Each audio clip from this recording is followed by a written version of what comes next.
नमस्कार साथियों, मैं सूर्यवंशी स्वागत करता हूं आप सभी का रविवार के इस कार्यक्रम में, जिसका शीर्षक है पर्यावरण का छिलता आवरण व मानव का उत्पात। आज जब हम विश्व में बातें करते हैं तो तरह तरह की बातें हम आपस में करते हैं।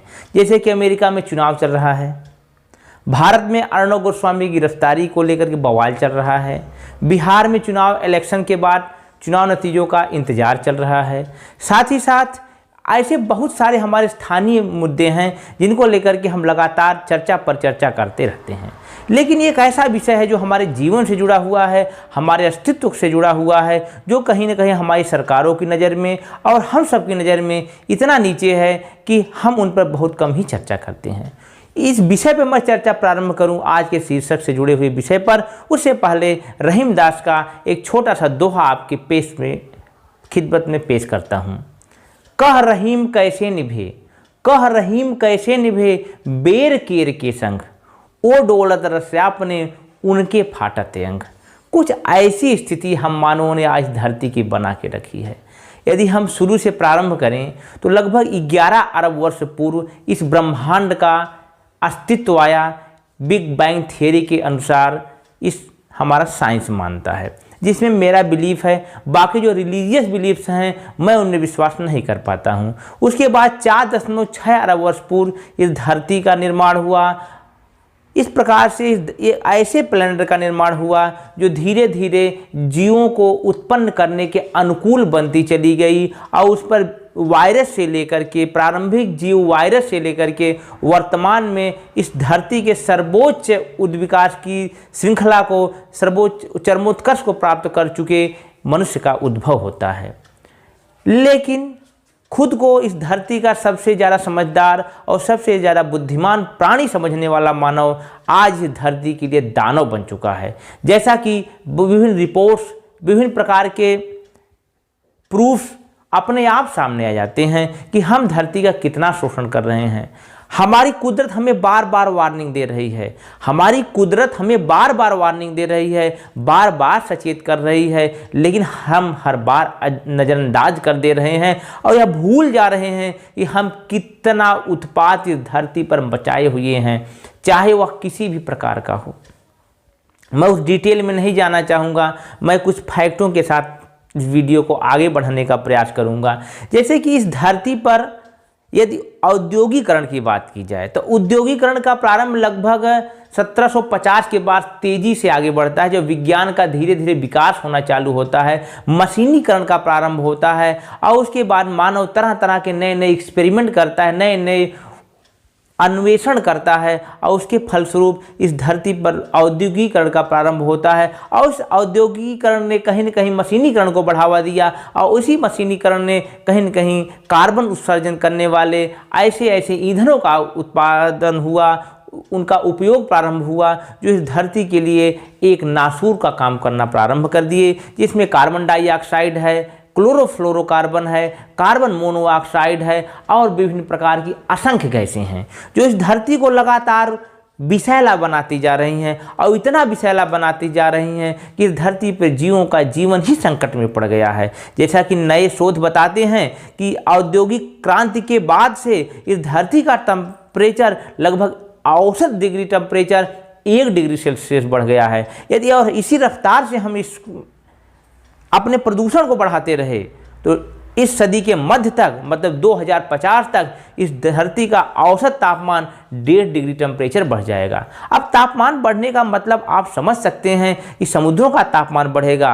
समुद्रों का तापमान बढ़ेगा तो अधिक से अधिक संख्या में भारी से भारी मजबूत बड़े बड़े साइक्लोन आएंगे, टाइफून आएंगे, हरिकेन आएंगे, जो कि आप देख रहे हैं 2017 से लेकर के 2020 तक कई गुना ज़्यादा तूफान इस धरती ने झेले हैं। जैसा कि अम्फान का नाम आपने सुना होगा, इसी प्रकार से बहुत सारे तूफानों के नाम एक लंबी श्रृंखला के साथ जुड़े हुए हैं जिन्हें मानव की माल जान हित सबका नुकसान पहुंचाया है और लाखों लाखों लोगों को विस्थापन का दंश झेलना पड़ा है। और इसका कहीं न कहीं कारण हमारा औद्योगिकरण का अंधाधुंध उपयोग रहा है। इसके बाद जब हम बात को आगे बढ़ाने का थोड़ा सा बात करें तो आज हमारी धरती का गर्म होने का एक बहुत बड़ा दुष्परिणाम ये हो रहा है कि हमारे ग्लेशियर पिघल रहे हैं। अंटार्कटिका के ग्लेशियर में एक क्वेट नाम का ग्लेशियर है, जिस पर रिसर्च के माध्यम से पता चला है कि यदि उस ग्लेशियर को पूरी तरीके से पिघल दिया गया तो इस धरती पर उपस्थित जो महासागर हैं उनका औसत ऊंचाई जो है वह आधा मीटर तक बढ़ जाएगी, और यह हमारी पूरी धरती के द्वारा समुद्र की ऊंचाई बढ़ाने में मात्र 4% योगदान होगा। कहने का मतलब साफ है कि यदि वही एक ग्लेशियर क्वेट नाम का गल करके समुद्र में विलीन हो जाता है तो इस समुद्र का औसत समुद्र स्तर की ऊंचाई आधा मीटर बढ़ जाएगी। और आधा मीटर बढ़ने का मतलब समझ रहे हैं आप लोग, कितने समुद्र तटीय शहर, न्यूयॉर्क, आपके मालदीव जो समुद्री देश हैं, और बहुत सारे समुद्री टापू, यहाँ तक कि मुंबई जैसे शहरों में एक विनाश की समस्या खड़ी हो जाएगी। आज हम चरम मौसम की तरफ बढ़ रहे हैं, एक्सट्रीम वेदर की तरफ बढ़ रहे हैं। नवंबर का महीना चल रहा है, लेकिन जिस हिसाब से ठंडी बढ़ रही है ये तो दिसंबर की ठंडी हुआ करती है। दिल्ली का टेम्परेचर धर्मशाला, मसूरी से भी ज़्यादा हो चुका है। तो यह कहीं न कहीं एक एक्सट्रीम वेदर है। यह आपको बार बार संकेत दे रहा है कुदरत के माध्यम से कि हे मानव संभल जाओ, नहीं तो तुम्हारा विनाश निकट है। और जब प्रकृति का विनाश अपना तांडव रूप दिखाता है तो परमाणु बम, अणु बम जो हमने छुपा के रखे हुए हैं अपनी ताकत दिखाने के लिए दूसरे देशों को, वह बहुत छोटे पड़ जाते हैं और इसमें लाखों लोगों की मृत्यु होती है, हजारों करोड़ों लोग बेघर हो जाते हैं। तो हमें समझना होगा, हमें उपाय की तरफ बढ़ना होगा, हमें अपने आप को हर्बल जीवन शैली की तरफ ले जाना होगा, और यह हर व्यक्ति की जिम्मेदारी है। जैसा कि इसके लिए लगातार प्रयास किए गए हैं यूनाइटेड नेशन के द्वारा। 1972 में स्टॉकहोम सम्मेलन का आयोजन किया गया।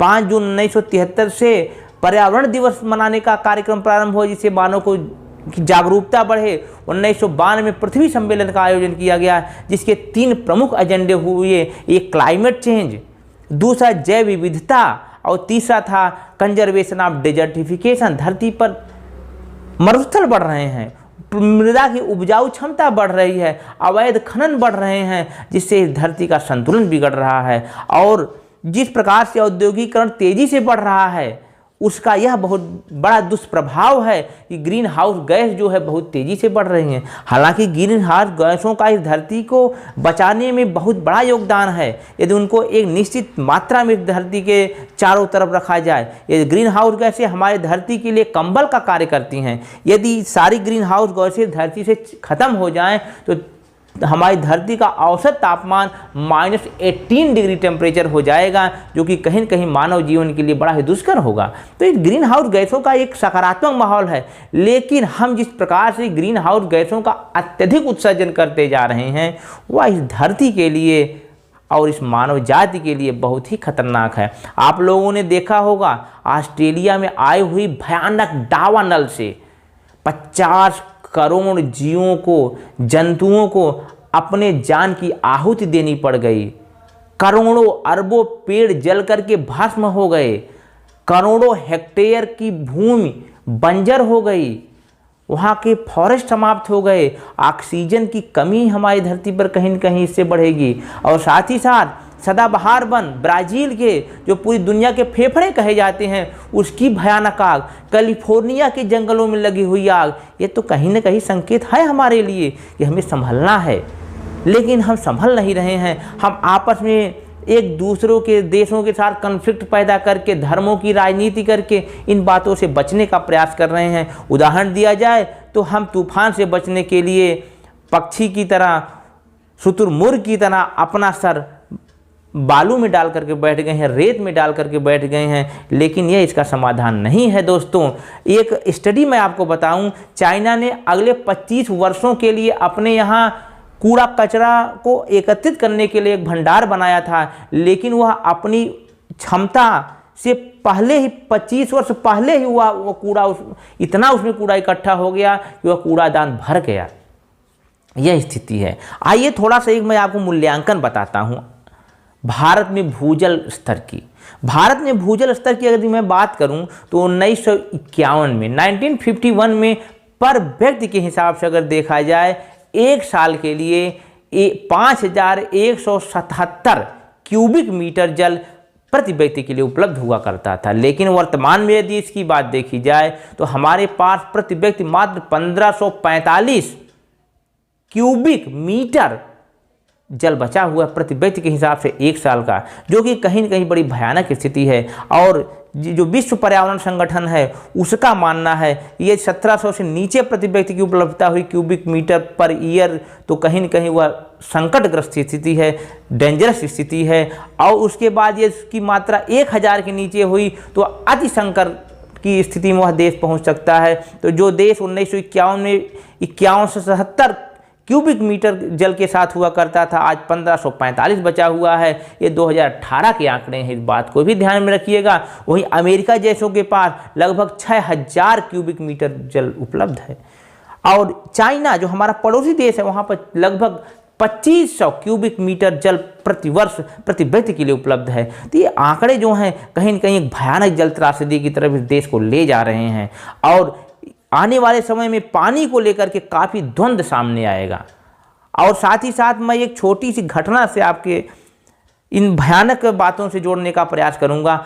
असम के तिनसुकिया जिले में जो इंडियन ऑयल के गैस तेल कुएं में जो आग लगी हुई थी उसकी वजह से वहां से 500 मीटर की दूरी पर स्थित एक राष्ट्रीय उद्यान में लगभग 300 प्रजातियों का जीवन संकट में उत्पन्न हो गया, जिसमें से 300 प्रजातियां पक्षियों की हुआ करती थी। और वहाँ पर डिब्रू नदी बहती है, उस डिब्रू नदी में लगभग 80 प्रकार की मछलियां पाई जाती हैं जिनका जीवन भी कहीं न कहीं संकट में पड़ गया है। और यह एक जिसकी चर्चा कहीं आपने न्यूज़ में भी नहीं पाई होगी, समाचारों में भी नहीं पाई होगी, क्योंकि समाचार वालों के पास समय क्या है इन सब चीज़ों पर चर्चा करने के लिए। जो प्रदूषित आज हम सब्जियां खा रहे हैं विटामिन के नाम पर, जो हम फल खा रहे हैं अपने सेहत को बनाने के लिए, उसमें भी कहीं न कहीं टॉक्सिक एजेंट प्रवेश कर गए हैं, हैवी मेटल्स प्रवेश कर गए हैं। उसमें आपको कैडमियम मिलेगा, पारा मिलेगा, जो हमारे शरीर के लिए अत्यंत विषैला ही नहीं प्राण घातक भी है। तो ये बातें आपको बताती हैं कि हे मानव जाग जाओ। और अंत में वीडियो करने से पहले, इस वीडियो के अंत में जाने से पहले कुछ आंकड़े मैं और जोड़ना चाहूँगा। वर्ल्ड इकोनॉमिक फोरम ने जो आंकड़े दिए उसके अनुसार भारत जो है या विश्व का कहीं न कहीं एक ऐसा देश है जहां पर इको फ्रेंडली देश इसे कहा जा सकता है। एक ऐसा इको फ्रेंडली देश जहां पर जो पर्यावरण की बातें सामने हमारे आ रही हैं, उसमें यदि हम एक वर्ल्ड इकोनॉमिक फोरम की बात करें तो हमें हम प्रकृति के बहुत करीब जीवन जीते हैं। या इस आधार पर मैं आपसे कह रहा हूं कि यदि एक व्यक्ति अमेरिका के जीवन शैली में जीवन जीता है, इस धरती का हर व्यक्ति यदि अमेरिकन जीवन शैली जीता है, तो इस धरती के बराबर 5 गुना और जगह की जरूरत पड़ेगी लोगों को रहने के लिए। इस हिसाब से हालांकि हमारी जनसंख्या अमेरिका की जनसंख्या के लगभग 4.5 गुना है, लेकिन संसाधनों के उपयोग में अमेरिका हमसे 5 गुना ज़्यादा अधिक है। और साथ ही साथ वहाँ पर ईंधन की जो खपत है वह 19 गुना ज़्यादा हम भारतीयों से है।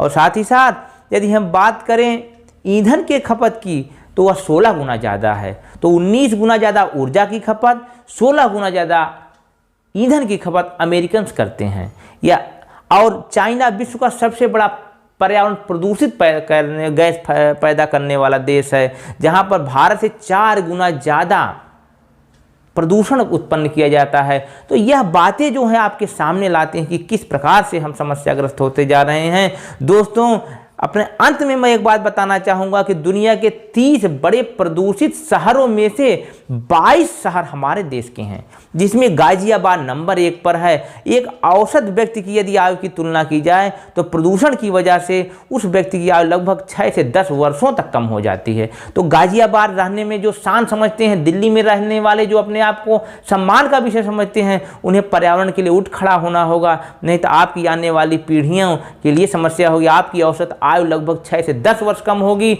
और आप उन पीढ़ियों को क्या जवाब देंगे जिनको आप वहाँ पर बसाने के लिए, उनका भविष्य बनाने के लिए वहाँ पाल पोस रहे हैं। तो संभल जाइए। अब लास्ट में अपने किसानों के साथ मैं रिक्वेस्ट करना चाहूँगा, इस प्रकार से पराली जलाई जा रही है, जिस प्रकार से धान या फिर अन्य फसलों की परालियाँ जलाई जाती हैं, उनसे भयानक प्रदूषण होता है। और यह प्रदूषण जो होता है ये कहीं न कहीं पूरे वायुमंडल के लिए एक घातक जहर का काम करता है।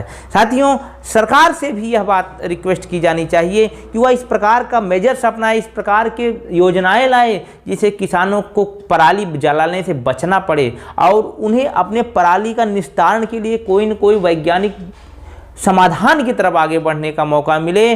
और आप सभी साथियों से मैं यह निवेदन करना चाहूँगा कि सिंगल यूज प्लास्टिक आप स्वतः के संज्ञान में रखते हुए, स्वतः के ज्ञान में रखते हुए यूज करना बंद कर दीजिए। नहीं तो अंटार्कटिका तक यह जो इसके जो टुकड़े हैं आजकल वैज्ञानिकों को शोध के माध्यम से प्राप्त हो रहे हैं, जो वहाँ के जीवन के लिए बहुत ही हानिकारक हैं। तो आप समझ सकते हैं कि हमारे जीवन के लिए कितना हानिकारक होंगे ये सिंगल यूज प्लास्टिक। मैं अपने बिहाफ पे कहता हूँ कि हमारा पूरा परिवार मिनिमम कम से कम पॉलीथीन का प्रयोग करता है, जिससे कि हम छोटा सा योगदान दे सके इस पर्यावरण की सफाई में। तो आप भी मेरे साथ कमिटमेंट लीजिए, मेरे साथ वचन लीजिए कि जहां बहुत ही आवश्यक होगा वहीं आप सिंगल यूज प्लास्टिक का या पॉलीथीन का उपयोग करेंगे।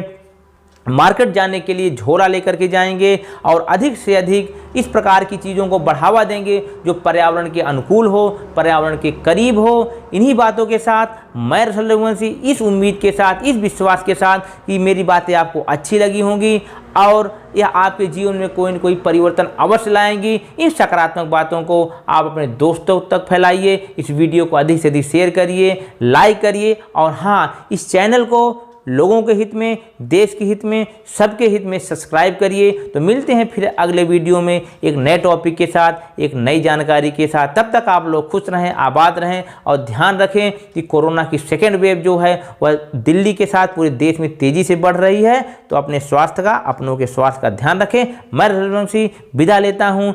आप सभी लोगों को बहुत बहुत धन्यवाद।